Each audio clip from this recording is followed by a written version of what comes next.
Lyra hovered over the tangle of wires and screens that made up the emergency medbay on the outer ring of Station Kael'th, her long ears twitching in a rhythm that betrayed her impatience.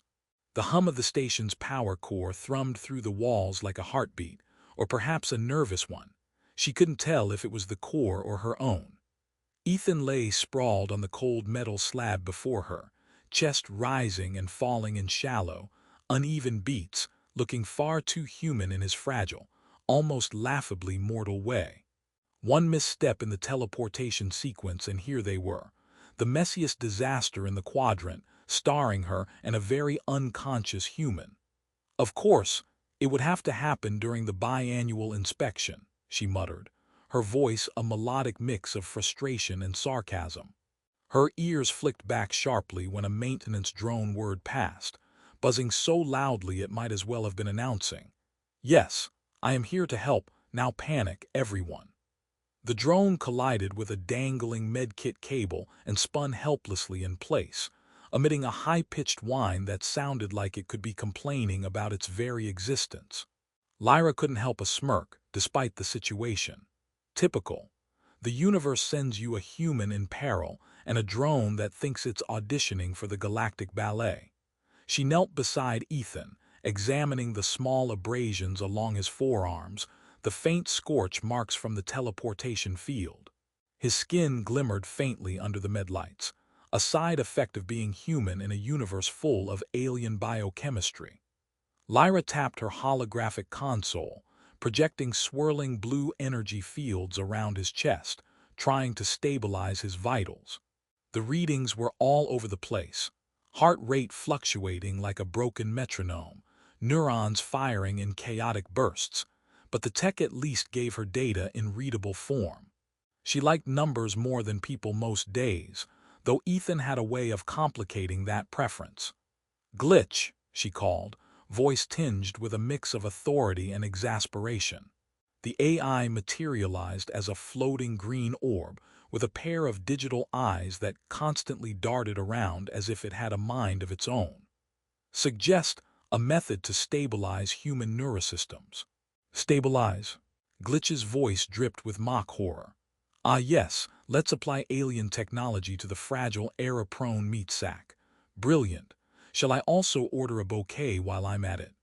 Lyra rolled her eyes, flicking her ears in irritation. "Sarcasm is not going to save him, Glitch. Neither is your bouquet, though I might admire your taste if it's edible." The AI's lights flickered as if it were rolling its metaphorical eyes. "You know, Lyra, I sometimes envy humans. You manage to get yourselves into the most complicated predicaments, and then make everyone else responsible for cleaning up." "I didn't make him teleport into a quantum wormhole, Glitch," Lyra shot back, twisting a delicate tool with practiced precision. Sparks danced in tiny arcs over Ethan's chest as she attempted to coax his heart into a more regular rhythm. "Although, now that you mention it, I might have suggested it once, as an experiment." She paused, glancing at his still form, and muttered, "Never mind, bad idea." Despite the tension, humor crept in where it could. A tiny maintenance bot rolled past the doorway, its magnetic wheels squeaking in protest, dragging behind it a spool of cable that had somehow looped itself into the shape of a perfect heart. Lyra's ears twitched involuntarily. "Even the universe has a sense of irony," she said aloud. "Great, heart-shaped cables, how poetic." The medbed's energy shields flickered as Lyra adjusted the field frequency, beads of sweat forming at the tips of her long ears. Ethan's body wasn't responding the way alien physiology would, which wasn't surprising. Humans were unpredictable in the most dramatic ways possible. Lyra leaned closer, murmuring under her breath, "Come on, you stubborn meat sack. Live for me, or at least stay awake long enough to complain about the smell of my alien cuisine." She waved her hands, and a holographic projection of a steaming, gelatinous meal appeared above the console. Ethan stirred slightly, coughing and muttering something incomprehensible. His first words were a garbled mix of panic and humor. What is that soup?" "Yes," Lyra replied, smirking, "a delicacy of the Eldari." Slightly sentient, might ask you philosophical questions before you eat it. Enjoy. She tapped a few sequences into the console and the hologram dissolved. Focus, Ethan. Survival first, existential questioning later. The chaos in the room escalated when another emergency alarm blared. A small asteroid fragment had collided with the outer hull of the station, sending vibrations down to the med bay. Lyra's long ears twitched in reflex, and she held Ethan steady as sparks rained from the ceiling. Glitch sighed audibly. Ah yes, as if saving humans from teleportation wasn't enough, now we must endure the poetic drama of falling space rocks. Someone get me a cosmic umbrella. Lyra tapped into the station's auxiliary power, redirecting emergency stabilization fields to Ethan. A soft glow enveloped his body, the chaotic readings slowly starting to settle. There, she muttered, relief flickering across her face. You're stubborn, I'll give you that, and lucky, maybe lucky enough to owe me the rest of your life, or at least lunch. Hours passed in a haze of energy calibrations, sarcastic banter with Glitch, and the occasional dramatic swoop of a wayward robot. Slowly, Ethan's vitals normalized, his breathing becoming steadier, though his eyelids remained stubbornly closed. Lyra finally sank back onto a stool, ears drooping in exhaustion. Well, she said, addressing no one in particular, we've avoided immediate death. That counts as a win in my book. Then Ethan's hand twitched. Lyra's ears perked instantly. Oh, don't you dare start waking up on my watch. I have plans. Plans that involve snacks, not funerals. He groaned, a sound somewhere between a human sigh and a snore, and murmured, Lyra, long ears. Help the alien soup. She chuckled, ear tips brushing the console. Yes, yes, I'm here. The sentient soup isn't going anywhere. You are. The emergency lights flickered, the drones buzzed, and the station creaked as if protesting the sheer absurdity of it all. But for the first time that day, Lyra allowed herself a small smile. Saving humans wasn't easy, especially when the human in question had a penchant for falling into cosmic calamities. But somehow, amidst the chaos, the sarcasm, and the twitching ears, she felt the stubborn, impossible warmth of hope. And she wasn't about to let go of it. Lyra strapped herself into the pilot seat of the starship Veridian Mirage, her long ears twitching as the engine thrummed beneath her. Ethan, now upright but still looking like a perpetually confused human, fumbled with the seat restraints. I feel like every time I sit in one of these things, I'm auditioning for a cosmic game show I didn't sign up for, he muttered, arms flailing as he tried not to knock over the console. Glitch's orb-shaped projection hovered lazily near the navigation panel. Audition. Oh, human, you have no idea. This is the Interstellar Survival Olympics, and you've already earned the bronze medal in chaos induction. Glitch, Lyra said, flicking her ears in irritation. Save the commentary. We're trying to reach the nebula expanse before the council notices I borrowed the ship. Ah yes, the Council of Eldari, Glitch chimed, its voice dripping with mock reverence. Let's remind ourselves why your ears twitched all morning, bureaucracy. Nothing says epic rescue mission like running from paperwork. Ethan tilted his head, looking between Lyra and the AI. Paperwork. Are we fighting life-threatening space odds or filling out forms? Lyra's ears twitched sharply. Both. Apparently, intergalactic love comes with hidden fees. She activated the ship's quantum drive and the stars outside warped into streaks of light. Hold on, this might get uncomfortable. As the Veridian Mirage leapt into faster-than-light travel, a bright, swirling mass appeared on the navigation display. A field of luminescent space jellyfish, floating lazily yet menacingly in the nebula expanse. Fantastic, Lyra muttered, her ears flicking in disbelief. Just the sort of welcome party I enjoy, squishy, tentacled, and entirely illegal to touch without proper clearance. Illegal? Ethan asked, squinting. What happens if we touch them? Glitch's voice dropped to a conspiratorial whisper. They sting, or worse, they sing, and if they sing, well, your hair might start levitating in protest. Lyra snorted. Worst case scenario, he becomes a walking hairball. I can live with that. She expertly maneuvered the ship through the glowing tendrils, dodging pulsating bioelectric shocks that lit up the cockpit like alien fireworks. Ethan clutched his seat, muttering, "I knew this was a bad idea. I should have stayed in bed." Hours passed in a mixture of dodging jellyfish and enduring Glitch's commentary. The AI had begun creating elaborate metaphors comparing Lyra's piloting to an ancient Eldari dance, which made Ethan laugh despite the tension. At one point, he even attempted a clumsy imitation, accidentally hitting a lever that triggered a holographic confetti display across the cabin. Lyra's ears twitched and she groaned. "I swear, human, if you turn this into a festival, I'm ejecting you into hyperspace." Finally, they reached the asteroid belt, where the fabled life-restoring device was said to be hidden. The map displayed clusters of crystalline formations, orbiting fragments that gleamed like frozen stars. "Looks like a cosmic disco," Ethan said, rubbing his eyes. "Are we sure this isn't just a space nightclub?" Lyra's lips curled into a faint smile. "If it is, they're the worst hosts in the galaxy. Dangerous gravity fields, sentient security drones, and zero snacks. Definitely not your average nightclub." Navigating the belt required precise coordination. Lyra's ears twitched with every minor miscalculation, and Glitch's commentary grew increasingly dramatic. "Yes, sweep left. No, sweep right.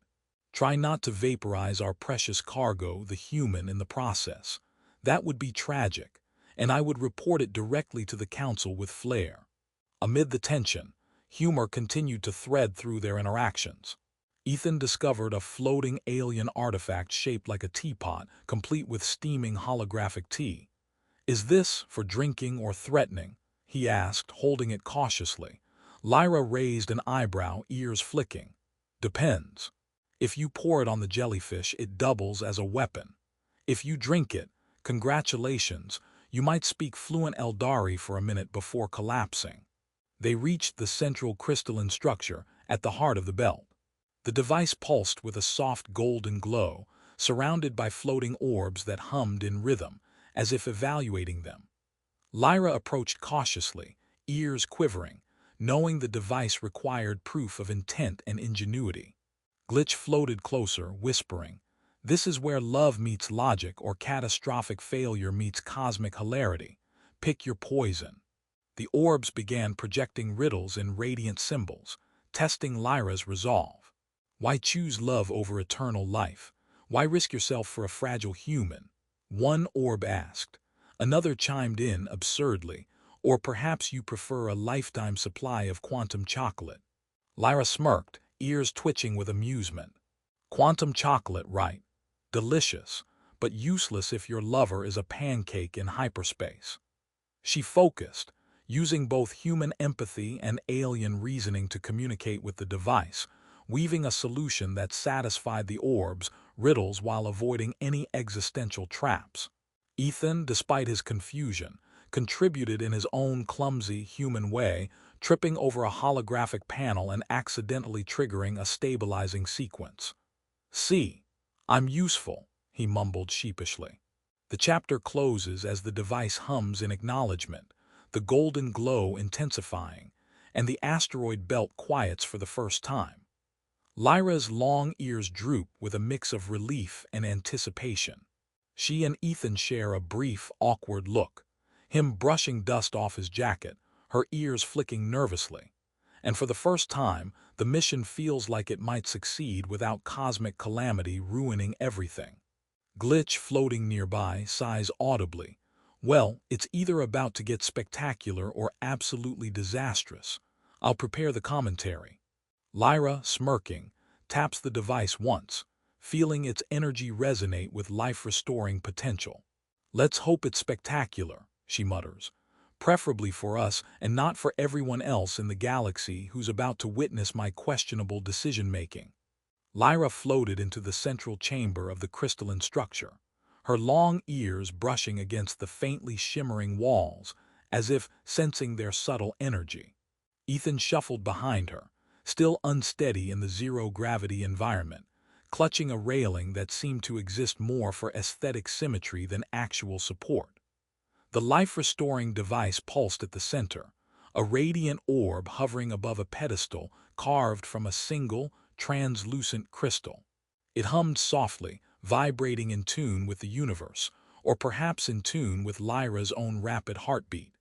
Glitch hovered above the pedestal, spinning lazily like a bored referee. Ah, the climactic moment. Sheer drama, and you're right in the center of it, Lyra. I hope you pack snacks. You might be here a while.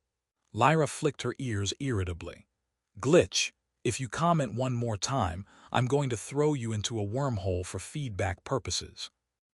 The device spoke in a series of resonant tones that formed words in the common galactic dialect. One life, one sacrifice. Will you risk your own existence to restore the human? Ethan blinked at her, eyebrows furrowed. Risk what? You mean like, I might be stuck in a parallel dimension forever, risky? Yes, Lyra said, ears twitching as she ran a hand over the device's glowing surface. Exactly that. Or worse, I might end up trapped as a sentient holographic llama in some far-off sector of the nebula. Though, admittedly, that wouldn't be entirely unpleasant. Glitch's voice dropped to a conspiratorial whisper. You know, in your case, unpleasant is debatable, but I suspect cosmic consequences might apply. Lyra's gaze flicked to Ethan. His human expression was a mix of awe, fear, and the slightly confused optimism humans seem to excel at. He stepped closer, floating a little too fast in the microgravity, and bumped against the device, sending a small pulse of golden light across the chamber. Oops, did I do something? Yes, Lyra said, smiling faintly. You just reminded me why humans are infinitely unpredictable, but in a good way. She placed her hands on the pedestal, long ears brushing the energy field. The device hummed louder, testing her intent, probing her memories, her motivations, the depth of her love. I choose him. I choose life. I choose love, even if it's terrifying, inconvenient, and occasionally hilarious, she murmured, the words flowing like a quiet declaration of defiance. The device pulsed brighter, and a golden web of energy expanded around Ethan. He blinked, eyes widening as warmth and vitality returned to his body. He gasped, sat up abruptly, and sneezed, knocking over a floating orb that spun helplessly in the air. Lyra's ears twitched in irritation. Really? Right now? Can you not sneeze during interdimensional rebirth? Ethan waved apologetically, dislodging a floating piece of crystal that clinked against the pedestal. Sorry. First time being alive again. Kinda overwhelming. Glitch floated between them, audibly sighing. Overwhelming is an understatement. Chaos, maybe. Dramatic cosmic instability, also accurate, but yes, overwhelming works. Lyra stepped back, ears drooping slightly, observing the human she had risked everything for. His vitality returned, and more than that, he laughed, a sound that bounced off the crystalline walls and made the chamber shimmer like sunlight on liquid gold. Lyra couldn't remember the last time she had felt so satisfied. Not just victorious, but complete. Her ears twitched in relief. The mission had tested her patience, courage, and morality, but it had also reminded her why she loved humans despite their absurd, fragile tendencies. Ethan floated over, brushing invisible dust off his jacket, eyes bright. So, you just risked becoming a holographic llama to save me. Should I thank you or apologize for being so inconvenient? Lyra smirked, flicking her ears with a faint flourish. Both, and maybe buy me lunch, preferably something that isn't sentient this time. Glitch made a soft, almost exasperated noise. Humans. Always gratitude mixed with mild confusion. Never straightforward. I love it. With the device's energy receding back to a dormant state, Lyra and Ethan floated to the exit of the crystalline structure. The asteroid belt outside glittered, calm for once, and even the jellyfish-like luminescent creatures drifted lazily, as if acknowledging the restoration of order. Lyra's ears flicked, scanning for lingering threats, though the tension that had gripped her since Ethan's accident had eased considerably. Do you feel different? Ethan asked, watching her ears twitch in subtle patterns that somehow conveyed more emotion than his entire human face could manage. Lyra considered this. She had changed.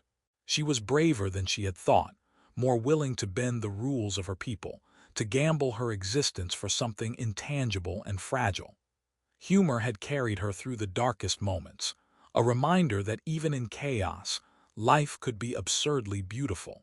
Yes, she admitted, but not just for me, for you, for what we have, and maybe for the fact that I can still make sarcastic commentary and not get trapped in another dimension. Ethan smiled, brushing back a strand of hair.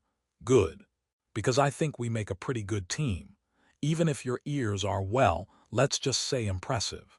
I'll take that as a compliment, Lyra said, ears flicking upright. Though you have no idea how many interstellar rules I just bent for you. And I might